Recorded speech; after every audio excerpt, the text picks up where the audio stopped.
What's up, Lords of Limited YouTube fam? Welcome to another different kind of piece of limited content here on our channel. I'm Ethan, aka LordTupperware. Please forgive my sick voice. I'm getting over a cold here, but I just had to get this video out to you people because there's something very exciting back in March of the Machine Limited.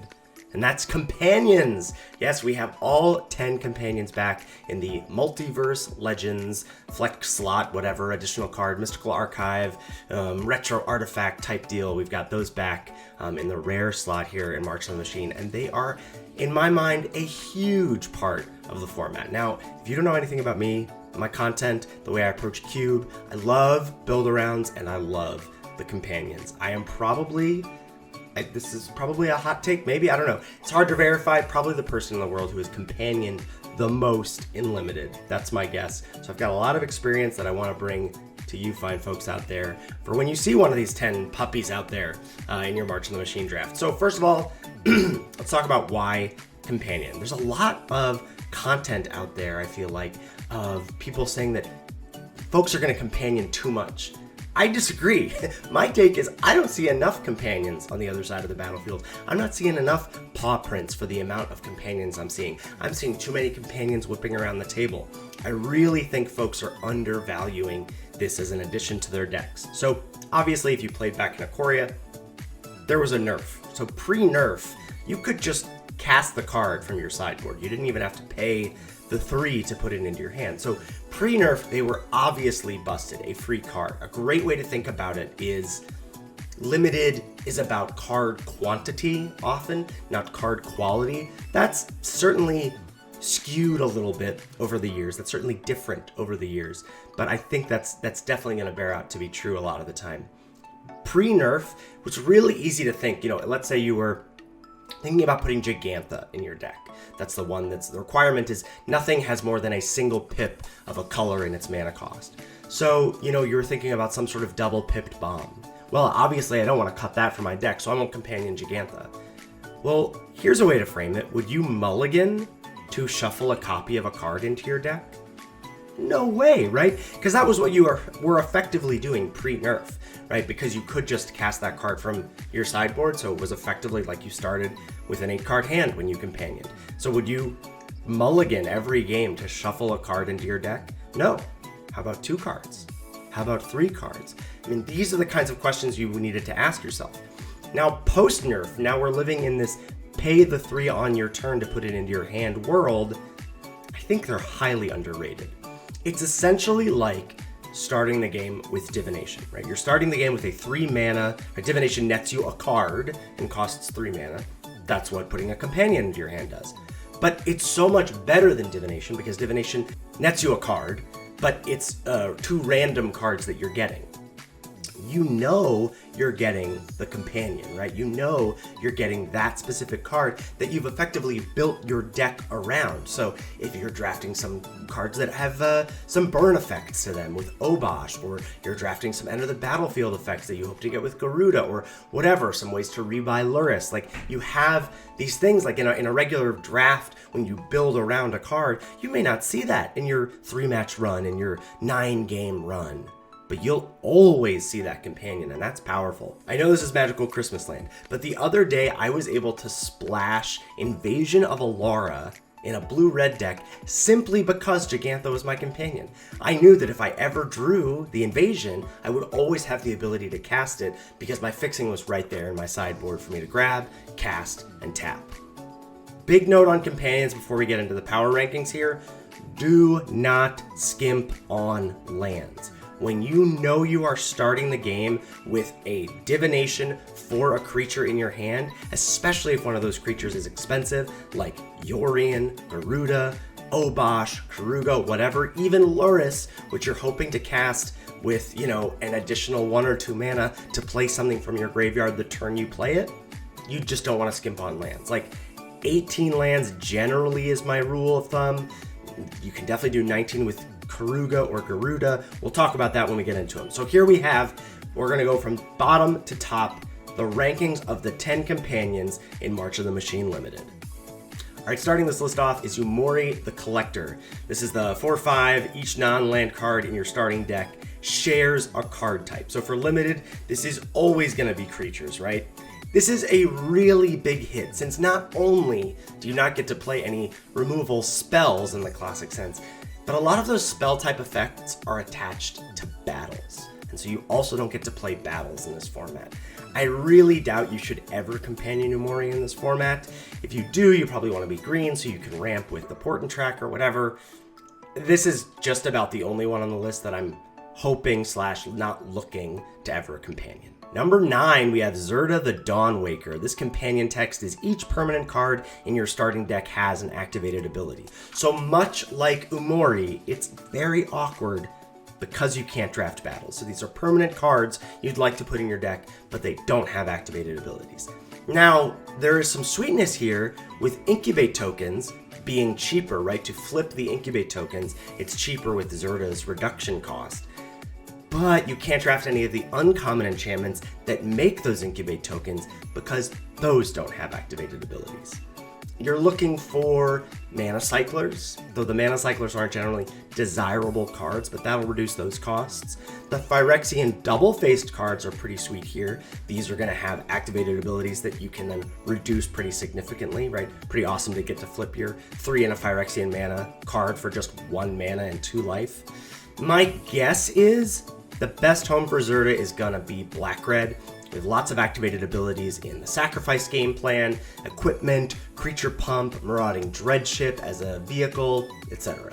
Alright, number 8, the big bad hippopotamus, Keruga the Macrosage. This companion clause says that your cards in your deck have to have mana value 3 or greater. This is another one of the probably should just never do this, but if you're feeling bold, you need what we in the biz call secret 2-drops. Now, again, your creature mana cyclers are going to be your obvious choice here. It's not great because these don't affect the board in any way, but it is something for you to do on turn 2. These generally go late, and this also means that you can probably just play whatever cards you want with Keruga, right? Your Keruga deck can probably be a 5-color deck.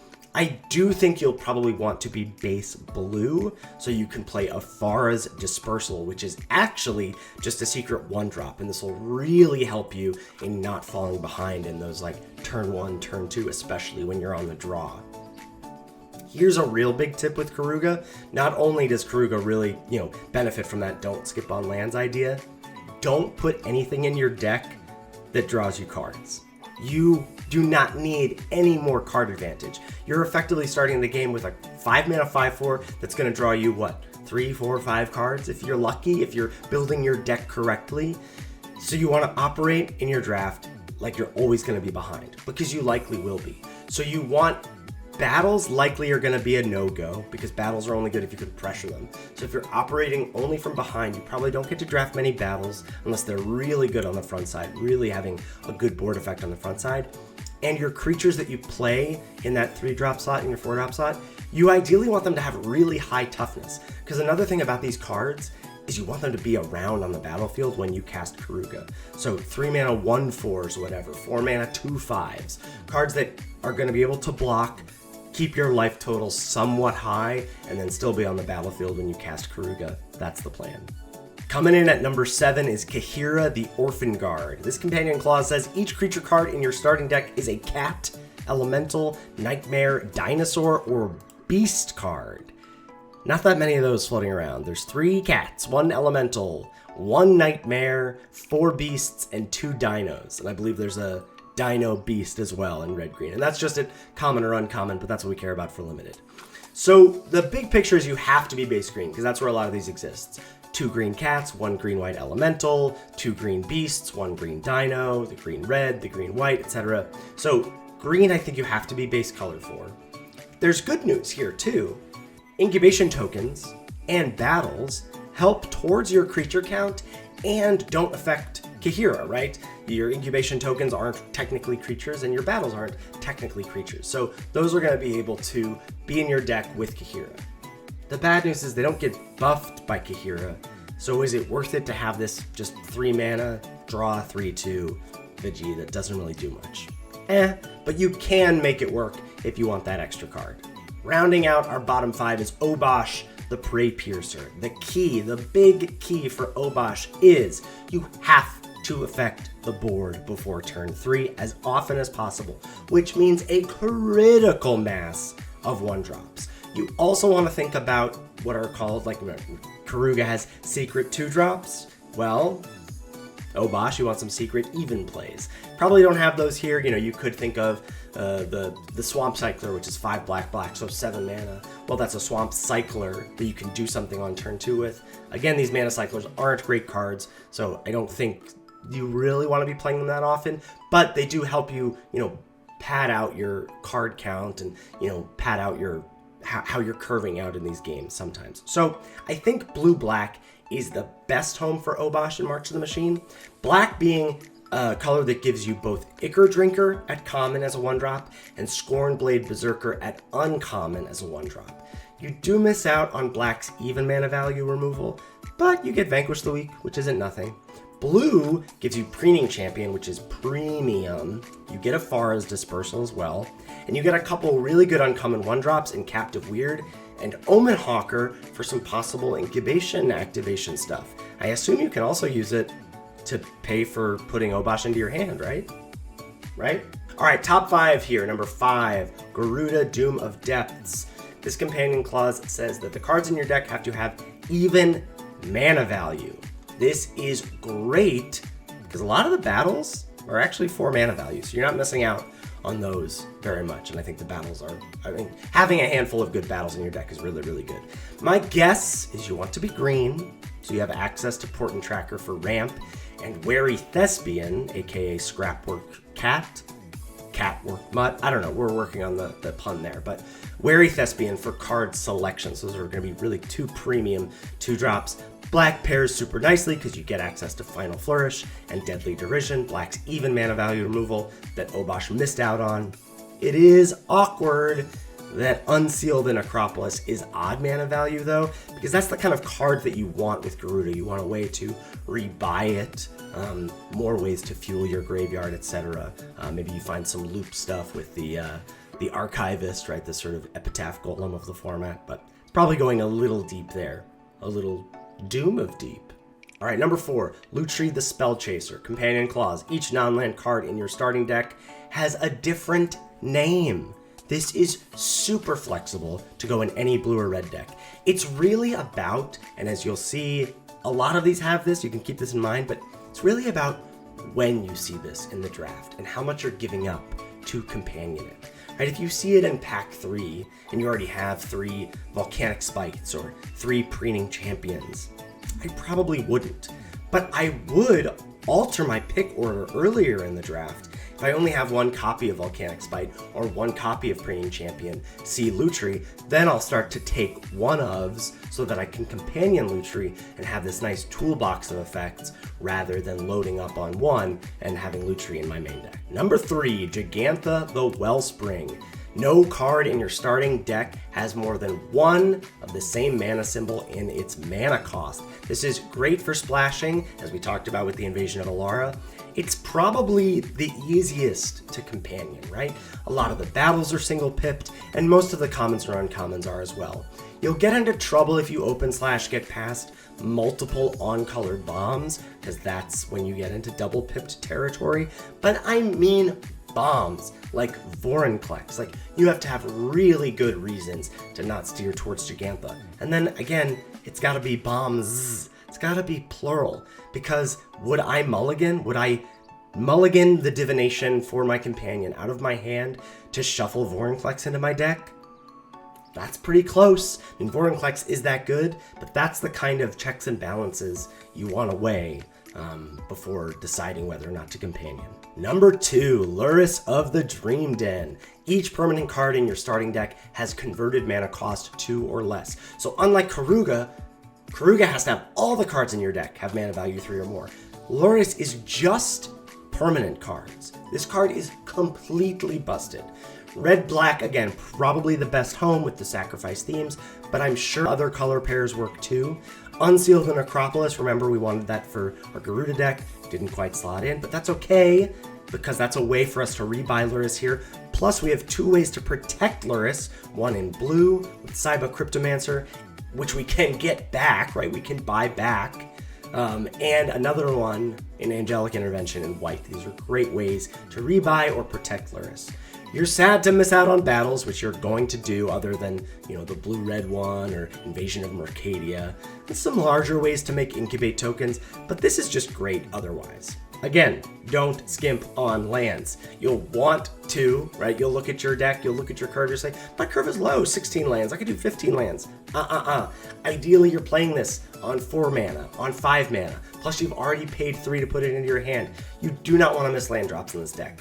Trust me, don't skimp on lands. And that means, number 1, Yorion Sky Nomad. The Sky Noodle.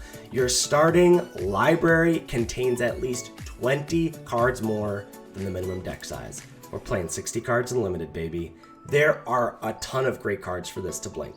Lots of great ETBs like battles, but more importantly, the thing that's great for Yorion is there's a ton of fixing if you're in green. So I would say, like we've said for a lot of these companions, being in green is where you want to be for Yorion. Right? You get access to a lot of the fixing, you get access to a lot of the ramp, you can blink Skittering Surveyor, there's colorless fixing, there's mana cyclers, whatever. The key for Yorion is when you find it in the draft.